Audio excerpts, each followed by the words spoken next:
Jenengan dirayu, senang sekali, akhirnya cinta, jatuh cinta. Akhirnya jenengan yang kepontal-pontal. Karena kalau jenengan terjebak dalam hutang, jenengan akan menciptakan hubungan yang tidak harmonis. Karena sudah cinta, hutang itu menjadi candu. Dia mudah mengatakan bahwa dirinya mampu membayar hutang. Itu kegagalan pertama, sombong di hadapan Allah. Maka Allah akan membuat seseorang itu terhina. Orang yang mati, yang wafat syahid, terhalang masuk surga karena masih punya hutang.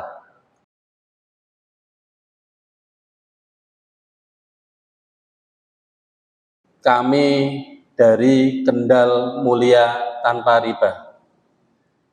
Terus kenapa kami selalu ingin menghadirkan kepada Bapak Ibu semuanya majelis lunas utang, itu ada sedikit backgroundnya. Bapak Ibu, coba kita pahami sebentar. Panjenengan kalau pengen belajar matematika kira-kira sama siapa Bapak Ibu? Sama guru matematika nggih. Kalau pengen belajar mencetak undangan ataupun mencetak kaos sama siapa? Sama Mbah Halim nggih, dari sini nggih. Nggih, kalau panjenengan pengen belajar lunas utang, ngapunten nih. Jenengan harus datang kepada kami Bapak Ibu. Kita bukan nyombong. Sebetulnya kita juga bukan ustadz. Kita lebih disebut mantan pelaku riba. Nah ini kita ajak, kenapa tadi namanya KMTR. Itu sebetulnya dulunya KMTR itu bukan Kendal Mulia Tanpa Riba Bapak Ibu. Tapi kita mantan riba. Nah, kita mengajak kalian menjadi mantan riba. Nah itu. Kalau kita pengen tahu lunas utang, maka datangnya kepada mereka yang sudah pernah mencoba bergelut dengan hutang dan hutangnya bisa lunas.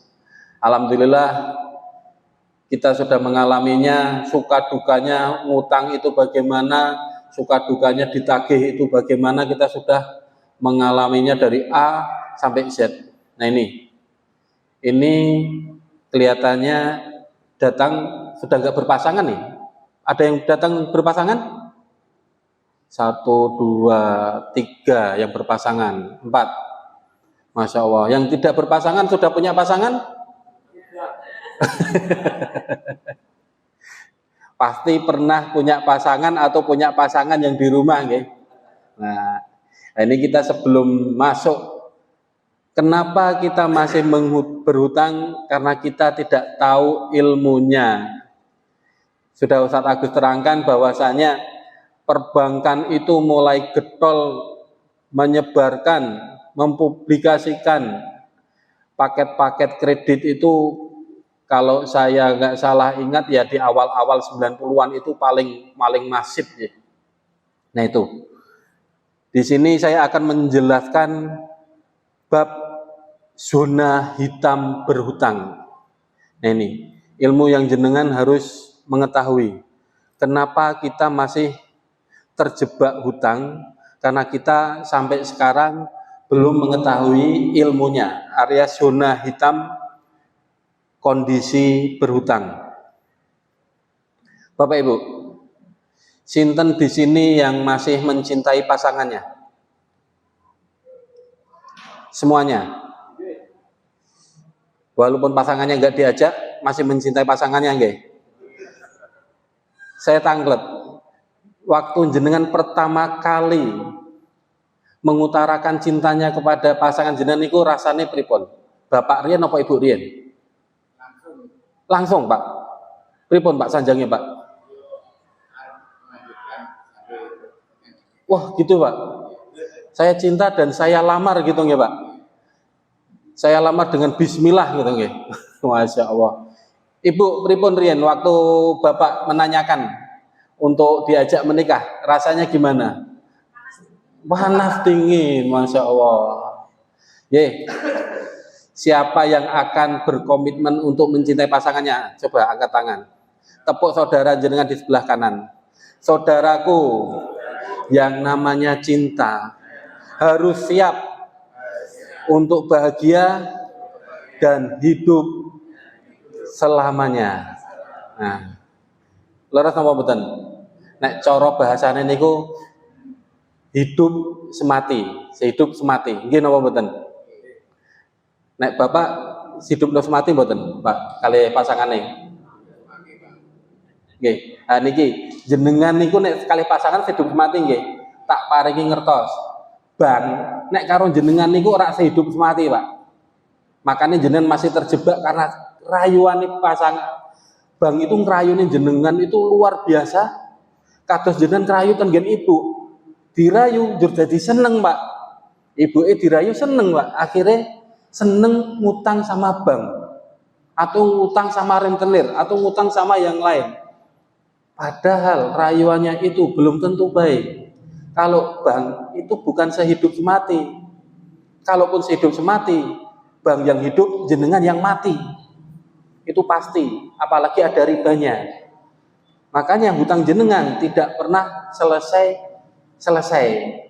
Nah di situ ini akan menjadi zona hitam panjenengan. Jenengan belum apa-apa, belum tahu kondisinya seperti apa. Tapi karena bank mulai dari era 90-an sudah beriklan luar biasa sekali, menawarkan paket-paket kredit, paket pembiayaan, apapun itu dengan cara yang ringan dan mudah, sekaligus mempunyai slogan membantu ekonomi. Kalau sekarang ditambah lagi membantu ekonomi masyarakat. Padahal kenyataannya Bapak Ibu, bank itu tidak pernah mau rugi. Kalau mereka ada bunga, kalau jenengan telat mereka ada denda. Nah ini jenengan yang salah. Pertama, jenengan dirayu, senang sekali, akhirnya cinta, jatuh cinta, kerekno, akhirnya jenengan yang kepontal-pontal. Nah begitu.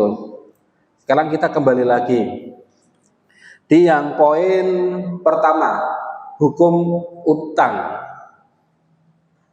Nah ini yang poin ke A. Jadi karena kita di sini adalah umatnya Rasulullah Muhammad SAW, jadi kita harus mengambil apa yang Rasulullah Muhammad SAW ngendikakan. Bahwasanya di sini Rasulullah menghukumi hutang itu adalah mubah. Napa Ibu? Bapak? Mubah. Napa niku mubah? Ada yang tahu? Mubah itu mubah itu diperbolehkan tapi Rasulullah tidak menyukai. Jadi monggo panjenengan mau berhutang itu tidak masalah, tapi Rasulullah menyarankan jangan bermudah-mudahan, bukan tidak menyukai tapi bermudah-mudahan. Jadi jangan gampang terlena untuk mencintai hutang, sidik-sidik hutang. Mau menyekolahkan anak, hutang dulu. Mau membesarkan usaha, hutang dulu. Nah, ini diriwayatkan dari Anas bin Malik dan Aisyah. Rasulullah SAW pernah membeli makanan dari seorang Yahudi dengan pembayaran yang ditangguhkan. Lalu beliau meminjamkan gadai baju besi beliau kepadanya. Hadis Rasul yang diriwayatkan oleh Imam Bukhari. Nah ini Bapak Ibu, Rasulullah dulu terpaksa untuk berhutang. Berhutangnya berupa makanan. Makanan yang seperti apa? Makanan pokok. Makanan pokok di zaman Rasul di daerah Arab sana itu bukan beras ya. Kalau di sini beras, kalau di sana itu gandum. Berapa jumlah hutangnya? Ada yang tahu? Jumlah hutang makanannya itu 3 sok. 3 sok nih.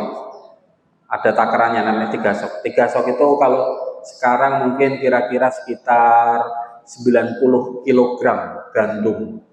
Nah itu. Rasul kondisi darurat berhutang makanan dengan menggadaikan baju besi beliau. Dan Rasul tidak menyukai muamalah ini, makanya Rasul mewanti-wanti, jangan bermudah-mudahan dalam berhutang. Karena kalau jenengan terjebak dalam hutang, jenengan akan menciptakan hubungan yang tidak harmonis. Bukan sebab hutangnya, tapi jenengan akan dipaksa secara sadar menjadikan diri jenengan itu tidak harmonis dalam bermuamalah kepada mereka yang memberi hutang maupun kepada masyarakat di sekitarnya. Maka bagi yang masih punya hutang, ini Rasul memberikan doa di akhir sholat, di tasyahud akhir. Itu biasanya Rasul dibaca setelah doa Allahumma a'udzubika min adzabi jahannam wa min adzabi qabri wa sama masih dajjal, baru membaca doa ini. Ayo Bapak Ibu, kita baca bersama. Allahumma inni a'udzubika minal ma'sami wal mahrum. Yang artinya, ya Allah, aku berlindung kepadamu dari berbuat dosa dan banyak hutang. Ini nanti insya Allah ada fotokopian. Nanti Bapak Ibu bisa bawa ke rumah, bisa dihafalkan. Doa ini jenengan dibaca tasyahud akhir sebelum salam, ataupun kapan saja jenengan mau berdoa di waktu-waktu yang mustajab berdoa, silakan. Doa ini selalu panjenengan baca. Rasulullah memberikan kita wacana, jangan bermudah-mudahan berhutang karena akan menyebabkan muamalah menjadi buruk. Karena orang yang berhutang itu akan sering berdusta dan dia akan sering mengingkari janjinya. Ini sabda Rasulullah. Jenengan kalau mau protes, monggo protes sama Rasulullah, ampun sama saya hanya ngutip saja. Kalau jenengan masih umatnya, nggih monggo dijalankan. Nah ini langsung kita ke poin ke B. Di sini kenali 10 tabiat buruk utang di dunia. Saya jabarkan secara sederhana. Ini bukan tabiat buruk karena hutang, tapi lebih tepatnya tabiat buruk yang Anda ciptakan setelah Anda berhutang. Karena mayoritas rata-rata, ini kita ngobrol soal hutang, belum sampai ke arah riba. Belum sampai ke arah riba, apalagi hutang yang masih ada ribanya. Itu luar biasa sekali nanti efeknya. Yang pertama, jenengan setelah berhutang merasakan nikmatnya berhutang, merasakan cinta sama hutang. Sinten di sini yang masih cinta sama hutang? Sinten Bapak Ibu? Masih ada yang cinta sama hutang? Bapaknya masih cinta sama hutang. Bismillah Pak, semoga dengan 3 kajian hari ini, insya Allah Bapak sudah tidak cinta hutang Pak. Berat karena sudah cinta, hutang itu menjadi candu. Napa Bapak Ibu? Candu. Kalau basa Jawane ndakii. Ibu tadi jawab ya, ibu-ibu tadi jawab. Kenapa doanya waktu Ustadz Agus ajarkan kita pasrahkan hutang kepada Allah? Karena Allah adalah Maha Kaya. Kalau Allah Maha Kaya, kenapa Bapak Ibu masih berhutang ke bank atau berhutang ke tempat lain? Rentenir mungkin lebih parah lagi. Karena panjenengan masih cinta, padahal rasane kalau dulu waktu masih muda orang cinta di PHP rasanya jengkele rak karuan. Jen wong nggih. Ya, sekarang jenengan di PHP sama hutang. Kata hutang itu menolong jenengan untuk menyelesaikan masalah, untuk bisa menambah usaha, untuk bisa menutup hutang yang lain. Nyatanya hutang membuat Anda kecanduan, ternyata Anda dibiarkan miskin sama hutang. Itu orang akan selalu bertambah hutangnya karena masih belum percaya bahwa Allah yang akan menyelesaikan hutang-hutang tersebut. Nah, ini yang poin kedua, jumlahnya selalu bertambah karena kita masih mencandu. Ayo Bapak Ibu, stop hutang. Katakan stop hutang. Oke. Ampun gampang berhutang. Minta pada Allah. Bismillah. Saya, Ustadz Heru, Ustadz Agus, semua dulu adalah tukang ngutang. Bukan tukang ngutangi, ngapunten nih. Kami cinta pada panjenengan, kami ikhlas tulus datang ke sini karena kami ingin berbagi ilmu kami yang bisa menyelesaikan hutang.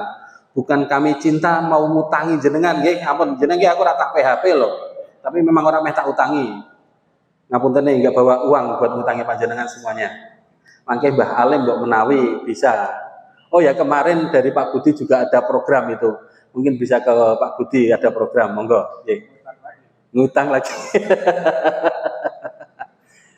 Yang ketiga, jenengan pasti akan menjadikan diri ini bukan dibuat hutang gelisah, tapi jenengan akan gelisah sendiri di malam hari, terutama waktu jatuh tempo. Jenengan apa boten? Waktu jatuh tempo, waktu ditagih jenengan mesti mikir, terkecuali jenengan masih punya pendapatan yang bisa untuk nutup, alhamdulillah jenengan ora bakal mikir. Tapi Allah niku punya skenario yang lain Bapak Ibu. Jenengan digawe ora iso bayar itu nggih gampang. Yang harusnya jenengan punya uang bisa ngangsur, alhamdulillah sama Allah diberi sakit atau diberi kesusahan yang lain, uangnya dipakai, jenengan tidak bisa ngangsur, jenengan gelisah sendiri. Itu jelas, mudah sekali. Dan bagikan sebuah apa istilahnya, membalikkan telapak tangan bagi Allah itu mudah sekali. Membuat jenengan terhina itu mudah sekali. Kesombongan, biasanya orang hutang itu satu ya, jenengan harus camkan ini. Orang itu satu, dia mempunyai suatu pemikiran, saya mampu membayar hutang. Nah itu, dia mudah mengatakan bahwa dirinya mampu membayar hutang. Itu kegagalan pertama, sombong di hadapan Allah. Maka Allah akan membuat seseorang itu terhina. Harusnya dia harus berhati-hati berdoa kepada Allah.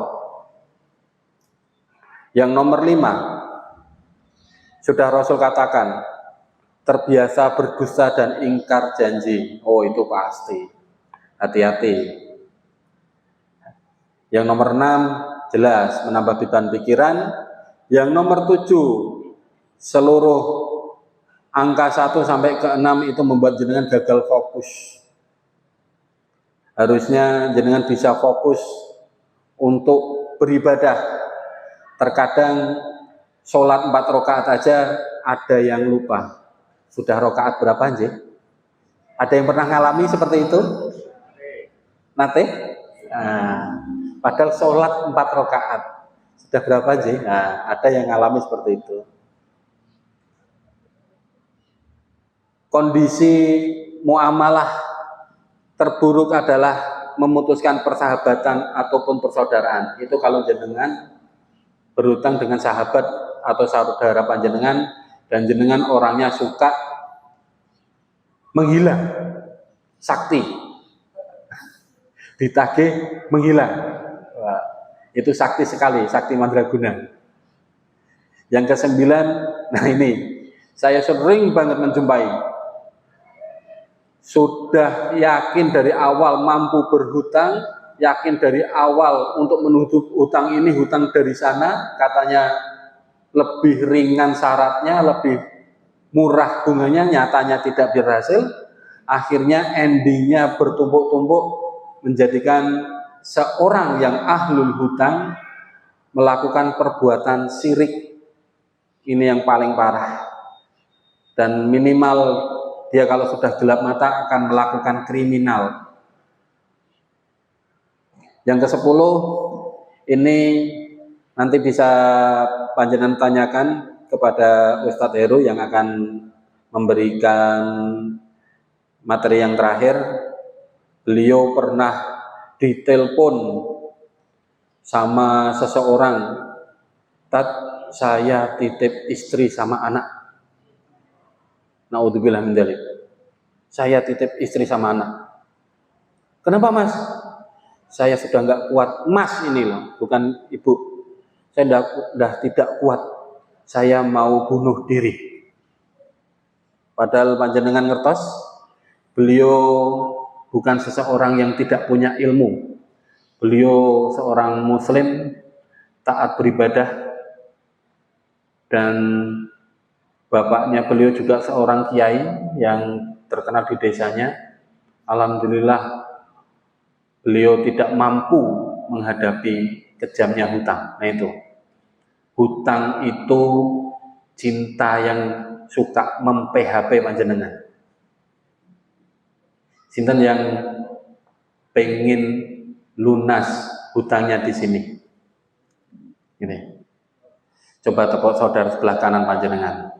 Saudaraku, tolong diingat, jangan lagi terjebak rayuan hutang. Matur nuwun. Ingat itu.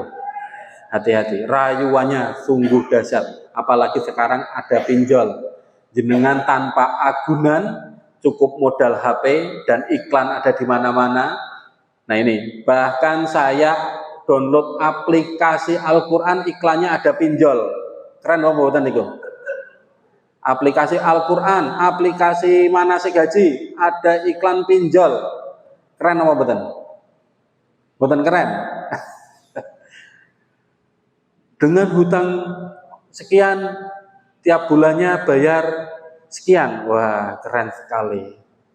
Atau kalau mungkin yang bukan pinjol, kalau ada yang apa istilahnya, bank tongol, yang utang harian, nah itu sama aja nggih. Nah ini kita masuk ke fikih hutang piutang. Bapak Ibu yang dirahmati oleh Allah. Tadi kita membahas zona hitam yang sudah Rasulullah katakan bahwa muamalah kita akan terganggu karena kita melakukan kegiatan hutang piutang. Bahwasanya hutang itu sendiri harusnya bersifat menolong. Jadi kalau hutang itu sifatnya riba, itu bukan menolong. Karena riba itu kalau kita simpelkan, kita mudahkan bahasanya, adalah hutang yang di dalamnya ada manfaat tambahan, itu riba. Mau manfaatnya itu sebesar Rp1.000, Rp2.000 tambahan dari hutang, itu adalah riba. Nah ini dalam fikih hutang piutang sudah jelas sekali. Selain kita harus bermuamalah dengan baik, di Quran surat Al-Baqarah ayat 282, nanti jangan bisa baca sendiri. Ini fotokopinya belum datang. Oke, mohon bersabar. Mohon bersabar Bapak Ibu. Ini semua ujian. Nanti bisa dibaca sendiri, dan di sini di Al-Baqarah 283. Nah, ini kita langsung saja saya simpulkan aturan hutang piutang dalam Islam. Yang pertama sudah saya sampaikan, bertujuan untuk muamalah saling membantu, koridornya kita bertakwa kepada Allah Subhanahu wa taala untuk kebaikan, bukan untuk kemaksiatan. Ngapunten nih, kalau ada yang pernah nyuwun dibantu, mbok saya dipinjami uang untuk angsuran sepeda motor di leasing A, katakanlah begitu. Nah itu kita kalau sampai meminjamkan uang kita, itu sudah masuk koridor kemaksiatan. Artinya kita membantu angsuran hutang yang ada riba di dalamnya. Itu tidak boleh. Jadi kalau sekali lagi ada yang nyuwun seperti itu, jawab mohon, maaf, saya tidak bisa untuk membantu hutang yang ada ribanya. Kalaupun tidak ada ribanya, apakah jenengan masih bisa? Jawab dulu, saya masih ada hutang. Atau jawab juga, sebelum jenengan meminta kepada saya, minta dulu kepada Allah Subhanahu wa taala. Tadi kan dikatakan bahwasanya Allah adalah Maha Kaya. Oke, tujuannya untuk kebaikan. Jadi dan juga jangan sampai ini mugi-mugi yang ada di sini ini sudah tergabung dalam grup WhatsApp di Majelis Lunas Hutang Jatisari. Sampun nggih, Bapak? Sampun? Sampun sedaya? Ada yang belum? Ada yang belum nanti bisa belum, Pak? Belum, Ada WA? Ada. Ibu ada yang belum bergabung? Belum. Oh, nanti di akhir, nanti di akhir jenengan bisa memberikan nomor telepon panjenengan kepada kita. Nanti kita kepada Mbah Halim itu nanti biar Mbah Halim yang menambahkan ke dalam grup. Jadi kita harus saling support, tujuannya untuk kebaikan. Katakan kembali lagi kepada Rasulullah Shallallahu Alaihi Wasallam bahwa hutang itu tidak bermudah-mudahan dan kita berhutang dalam kondisi membutuhkan makan. Monggo kalau dari grup ini sekiranya nanti saat proses pelunasan hutang kok ada yang tidak bisa makan, kita saling support, saling membantu mensuplai bahan makanan. Yang kedua, sebuah hutang harus dituangkan dalam catatan, ditulis dengan jelas dan harus berjangka waktu. Wajib, karena tidak boleh ngambang. Takutnya kita tidak tahu kapan kita akan meninggal. Nah itu, kalau kita tidak ada catatan, kasihan nanti ahli waris kita tidak mengetahui. Yang ketiga, akad hutang harus disaksikan oleh saksi 2 laki-laki atau 1 laki-laki dan 2 perempuan, atau kalau tidak ada laki-laki berarti diganti 4 perempuan sebagai saksinya. Yang keempat, setiap kali ada akad hutang harus ada barang yang dijaminkan. Bisa dipahami? Kalau gitu boleh enggak? Ini kita ngomong bolehnya ya, bukan ngomong kata Rasulnya ya. Karena kalau Rasul dulu itu arena hutang dibatasi kondisi butuh bahan makanan. Tapi kalau sekarang mindset orang sekarang, arena berhutangnya sudah meluas. Butuh kendaraan, butuh rumah, butuh memajukan usaha. Ada enggak hutang yang tanpa bunga, tanpa riba? Bapak Ibu, ada enggak? Hutang motor, hutang kendaraan tanpa bunga ada? Tanpa riba? Mobil, rumah, usaha? Jawabnya ada. Jawabnya ada. Makanya berhati-hati. Bukan saya menyarankan ini program yang tanpa riba itu jelek, bukan. Jadi memang ada program seperti itu, tapi berhati-hati. Tolong ini masuk koridor dalam hal kondisi sekarang, perekonomian sekarang. Jadi kalau bagi saya sendiri, kalau jenengan masih memiliki hutang, sebaiknya jangan buka hutang baru lagi. Walaupun katakanlah mau ngaji ke sini butuh motor, kalau bisa ya ngangkot dulu atau ojek online terserah, monggo. Atau sekarang sudah punya usaha, masih punya hutang, butuh mengembangkan, direm dulu, jangan ditambahkan, karena nanti akan terus bertambah. Nah ini, barang jaminan itu menjadi syarat wajib orang yang berhutang. Lanjut, nanti biar nggak terlalu lama, masih ada 2 session lagi.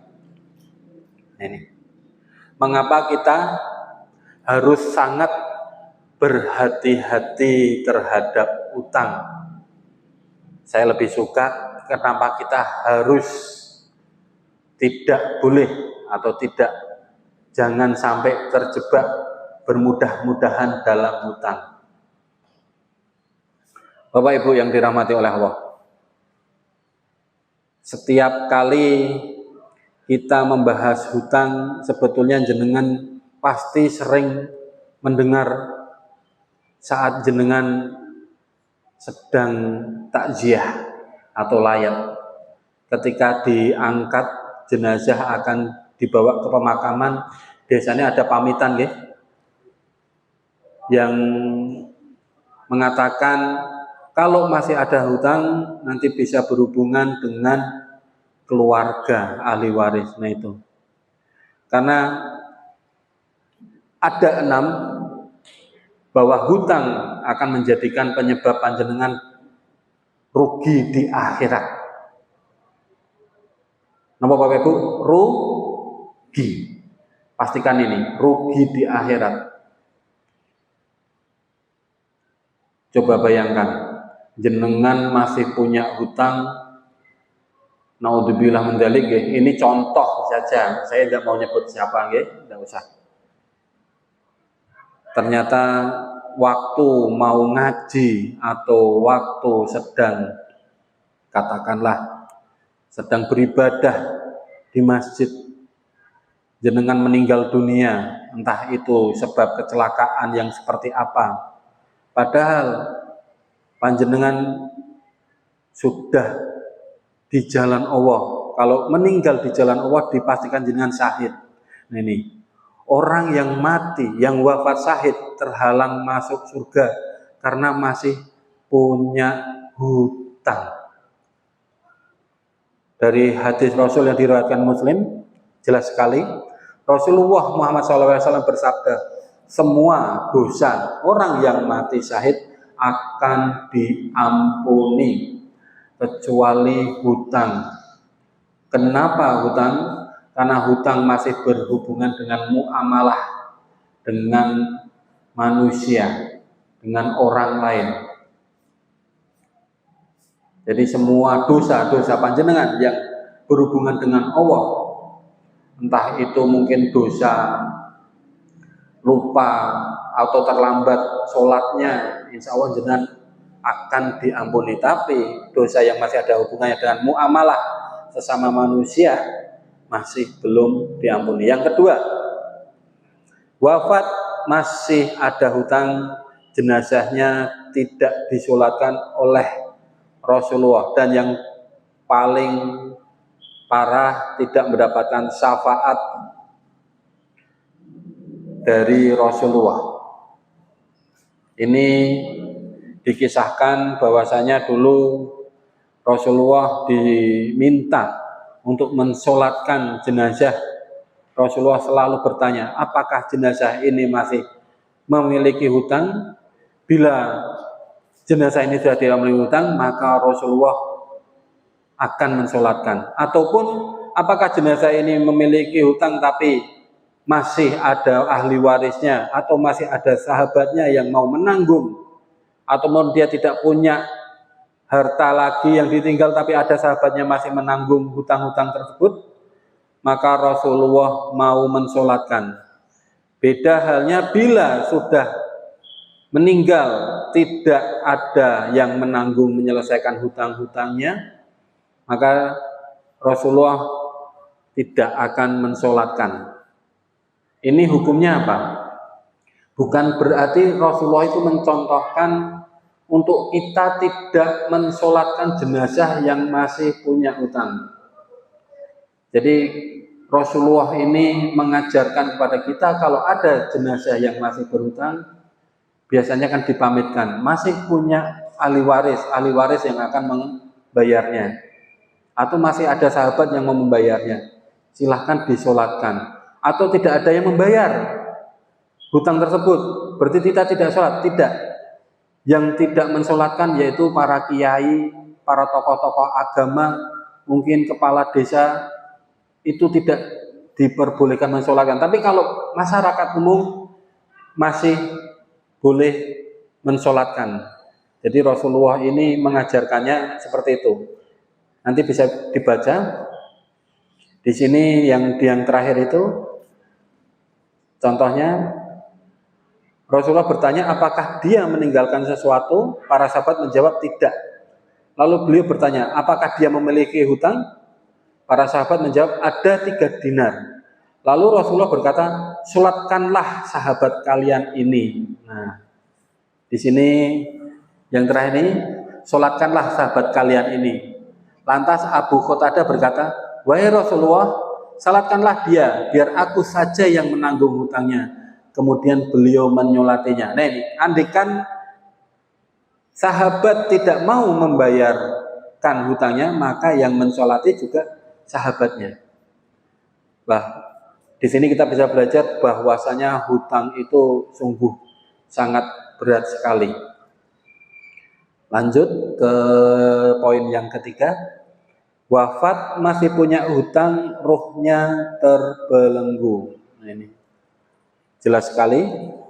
Jiwa seorang mukmin masih bergantung dengan hutangnya hingga dia melunasinya. Bagaimanapun caranya. Maksudnya dari sahabat, dari teman, atau dari ahli waris, atau dari saudara familinya, silahkan.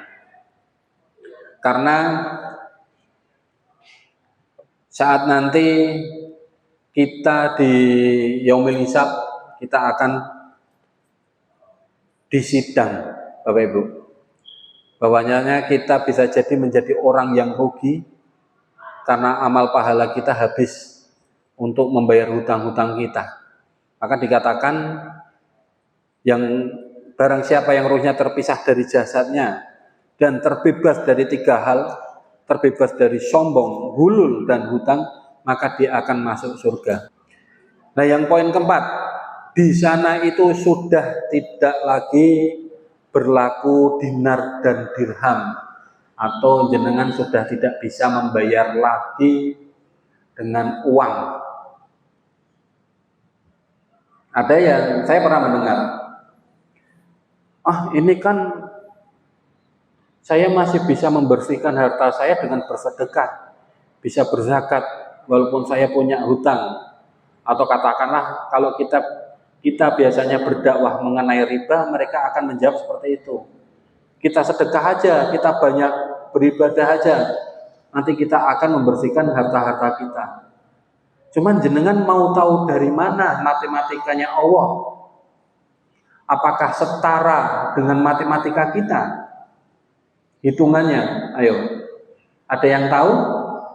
Katakanlah di sini yang paling kecil hutangnya berapa? Di bawah 1 miliar ada? Semua di bawah 1 miliar? Di atas 1 miliar? Tidak ada. Mbah Halim kok tertawa kita, Mbah Halim. Alhamdulillah, hutang kita masih di bawah 1 miliar ya. Insya Allah itu masih mudah. Karena yang di atas 1 miliar aja bisa selesai dengan cepat.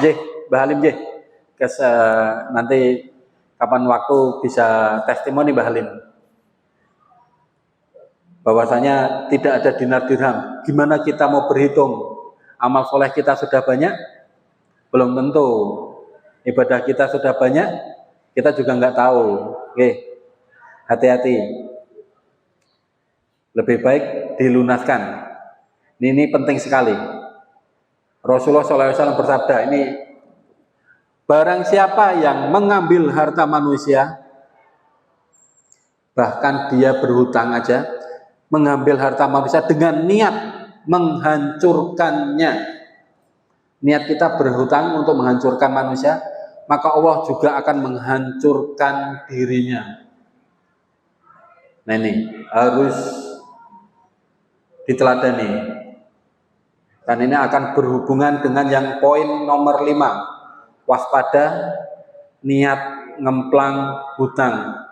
Bapak Ibu yang dirahmati Allah, tadi saya sudah sampaikan banyak sekali iklan-iklan pinjaman online.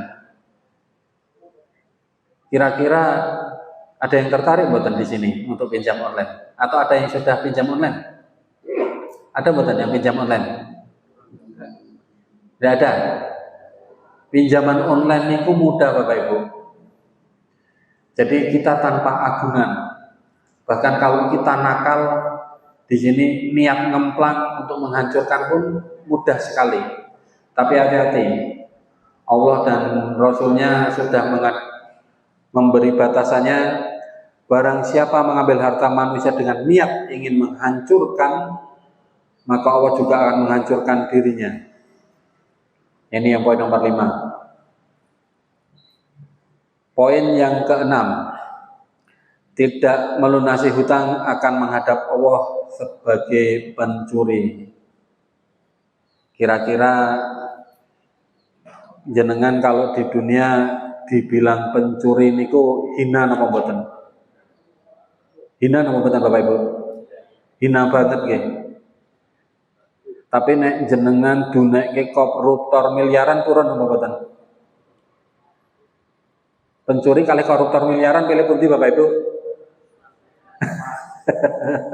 Mboten pilih saya. Nggih.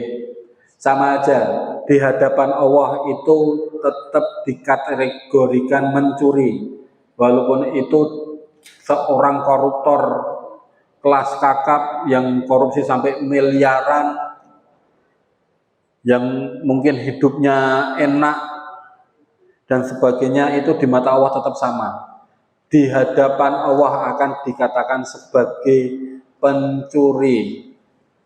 Rasulullah SAW bersabda, siapa saja yang berhutang lalu berniat tidak mau melunasinya, maka dia akan bertemu Allah pada hari kiamat pada kondisi status sebagai pencuri di yaumil hisab, besok di padang mahsyar. Dianggap pencuri, tidak mendapatkan syafaat. Jadi ini kita harus berhati-hati masalah hutang. Ini baru masalah hutang, belum menginjak ke masalah riba. Nanti Ustadz Agus akan menjelaskan mengenai produk-produk riba itu apa saja. Mau ndak mau, gelem ora gelem, jenengan harus berhenti, stop riba, stop hutang. Karena kalau masih ini, dari pengalaman kami sendiri, jadi selama kita mengandalkan akal dan logika kita, tidak mengamalkan doa yang seperti tadi diajarkan, saya ridho, saya ikhlas, saya pasrahkan hutang ini kepada Allah Subhanahu wa Ta'ala. Kalau kita tidak mengamalkan ajaran itu, tidak mengamalkan doa tersebut, oh saya hutang ini, katakanlah saya hutang ini pasti bisa lunas dengan cara ambil hutang yang lain, itu tidak akan menyelesaikan masalah sama sekali. Oke, tadi yang saya terangkan dari pertama, nanti insya Allah ada modulnya yang bisa jenengan bawa. Ini zona hitam mengenai hutang. Kelihatannya hutang itu membahagiakan. Hutang itu merupakan solusi. Tetapi kenyataannya hutang itu ternyata menjebak panjenengan. Istilahnya jenengan di PHP oleh hutang. Siapa yang masih pengen berhutang lagi? Bapak Ibu, masih ada yang pengen berhutang lagi? Oh, ini angsurannya sakarpe loh. Tanpa bunga, tanpa denda, masih pengen? Nah, bismillah Bapak Ibu, tolong sebelum melakukan hutang, katakanlah karena kondisi sekarang memang masih banyak sekali pola pikir kita, ora utang, ora duweni. Jadi kita nggak usah bermudah-mudahan. Memang ada fasilitas-fasilitas pemilikan rumah secara syariah ada, dan itu memang boleh secara syariah. Cara-caranya juga boleh. Kepemilikan kendaraan bermotor tanpa riba itu juga ada. Menambah usaha dengan bantuan hutang tanpa riba itu juga ada. Tapi jenengan tolong dipahami di 10 poin di awal tadi, nanti jenengan bisa baca. Ingat, yang menyebabkan jenengan hancur dalam bermuamalah itu karena jenengan bermudah-mudahan dalam hutang. Nah, ini bagi yang berpasangan, alhamdulillah, semoga saya doakan istiqomah untuk bisa menyelesaikan hutang-hutang panjenengan. Yang datang tidak membawa pasangan, semoga jenengan nanti bisa memberi pemahaman kepada pasangan jenengan. Yang masih belum punya pasangan, semoga saya doakan segera mendapatkan pasangan. Amin. Oke, kira-kira seperti itu. Ini adalah zona hitam. Kenapa kita harus mengetahui ilmu dahulu? Jadi kalau panjenengan sudah tahu ilmunya, jangan mudah jatuh cinta sama hutang. Mudah sekali. Dan sekarang ngumpulnya juga jangan dengan orang yang suka hutang. Mungkin itu yang bisa saya sampaikan. Mohon maaf apabila ada tutur kata saya yang salah. Bahwasanya saya juga tidak luput dari kesalahan, dan kebenaran itu datangnya hanya dari Allah Subhanahu wa taala semata. Jazakumullah khairan. Wassalamualaikum warahmatullahi wabarakatuh.